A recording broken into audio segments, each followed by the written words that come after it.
পাণ্ডবেশ্বরে পুলিশের গাড়ি ঘিরে ডিম বৃষ্টি। গ্রেপ্তার বালি মাফিয়া যুধিষ্ঠির ঘোষ ও তৃণমূল নেতা নিতাই অধিকারী। পুলিশের গাড়িতে করে অভিযুক্তদের আদালত নিয়ে যাওয়ার সময় বিক্ষুব্ধ জনতার মধ্যে তীব্র ক্ষোভের সৃষ্টি হয়, আর সেই ক্ষোভের আঁচ এসে পড়ে পুলিশের গাড়িতে। একদিকে অভিযুক্ত তৃণমূল নেতা, অন্যদিকে বালি মাফিয়া, দুজনকে লক্ষ্য করে শুরু হয় ডিম বৃষ্টি। মুহূর্তের মধ্যে পুলিশের গাড়ির দিকে ছুটে আসে ডিম।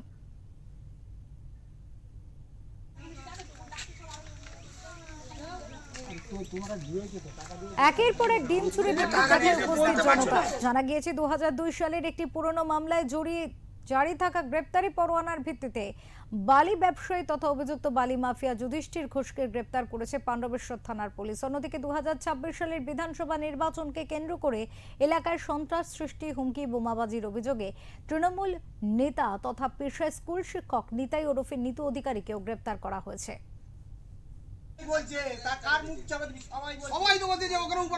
গোপন সূত্রে খবর পেয়ে পাণ্ডবেশ্বর শ্যামলা এলাকা থেকে তাকে আটক করে পুলিশ।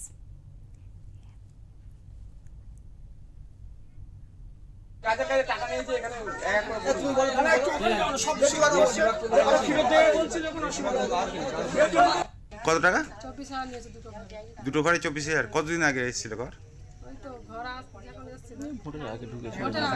হ্যাঁ, 24,000 টাকা কে নিয়েছে? টাকাটা তো আপনার অ্যাকাউন্টে ঢুকেছিল, তাহলে ঢুকেছে। উনি ফোন করে টাকা চাইছে আমাদের কাছে, না দিলে আর দ্বিতীয় কিস্তি টাকা দেবেন না বলে। হ্যাঁ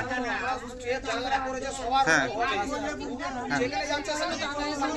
গোপন সূত্রে খবর পেয়ে পাণ্ডবেশ্বরের শ্যামলা এলাকা থেকে তাকে আটক করে পুলিশ। বৃহস্পতিবার এই দুই অভিযুক্তকেই দুর্গাপুর মহকুমা আদালতে পেশ করে পাণ্ডবেশ্বর থানার পুলিশ। আদালতে নিয়ে যাওয়ার সময় পুলিশের গাড়ি ঘিরে বিক্ষোভ দেখায় একদল মানুষ। অভিযুক্তদের উদ্দেশ্যে শুরু হয় এলোপাথারি ডিম বৃষ্টি।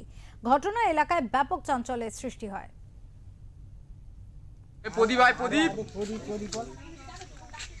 আমার অভিযোগ, সরকার থেকে ঘর দিয়েছে, সেটা বুঝে হ্যাঁ ঘরের জন্য টাকা নিয়েছে, হ্যাঁ 12,000 টাকা নিয়েছে।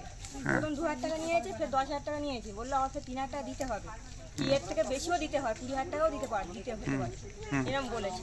হ্যাঁ। ঘরটায় বললে ঘর করতেও বারণ করছে, ঘরটা করো না। আমি কেন, সরকার টাকা দিয়েছি তাহলে ঘরটা করতে হবে। বলতে যে আমরা বলছি তুমি ঘরটা করো না, আমরা বলছি তুমি ঘরটা করো না। তা ওর জন্য ঘরটা করা আমরা বন্ধ রেখেছি, যেহেতু কিছু হয়। আমরা তো গরিব মানুষ, আমাদের সেরকম আমাদের এই ইয়ে নেই। তাই এবারে সেই ঘরটা বললো, ফের বললে বিয়ে থেকে করার পরে ফের ঘরটা আমরা চালু করেছি।